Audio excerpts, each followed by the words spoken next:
Mostly இங்கே இருக்கிறது கூலி தொழிலாளி தான்.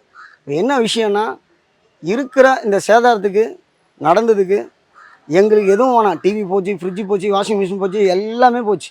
அதெல்லாம் கூட சம்பாரித்து வாங்கிக்கலாம். இருக்க ஒரு வீடு மட்டும் கொடுத்தா போதும். வேறு எதுவும் எங்களுக்கு கோரிக்கை வைக்கணும்னு அவசியம் இல்லை. ஆனால் எம்எல்ஏ வந்தார், வந்து காலையில் பேசினார். பேசிவிட்டு அவரால் முடிஞ்ச தனிப்பட்ட உதவியும் எங்களுக்கு செஞ்சுட்டு போனார். அவரால் முடிஞ்ச தனிப்பட்ட உதவியை எங்களுக்கு செஞ்சுட்டு சொல்லிட்டு போனார் ஆர்டி சேகர் சார். அவங்க கூட இருந்தவங்களும் வந்து இப்போ அவங்களுக்கு பண்ணுவாங்க கொள்ளுவாங்க அப்படின்னு சொல்லிட்டு போயிருக்காரு. இன்னொரு விஷயம் என்னென்னா, பாதிக்கப்பட்ட மக்களுக்கு மட்டும் கொடுக்காம இருக்கிற, அதாவது இந்த ஓலை குடிசையில் இருக்கிற மக்கள் எல்லாருக்கும் ஒரு வீடு கொடுத்தா ரொம்ப எங்களுக்கு ஒரு நல்ல இதுவாக இருக்கும். ஏன்னா அடுத்த வாட்டி இந்த மாதிரி ஆகாது இல்லையா? அவங்க இப்போ நாங்கள் இங்கே இருக்கணும்னு எங்களுக்குன்னா தலையில் எழுதியிருக்கா? இல்லை. எங்களால் வீடு வாடகை கொடுக்க முடியல, கரண்ட்டு பில் கட்ட முடியல, தண்ணி வரியம் அது இதுன்னு லொட்டு லொசுக்கெலாம் இருக்குது. உங்களுக்கே தெரியும், தெரியாத ஒன்றும் இல்லை. அதெல்லாம் கொடுக்க முடியாத சூழ்நிலை தான் நாங்கள் இங்கே இருக்கோம்.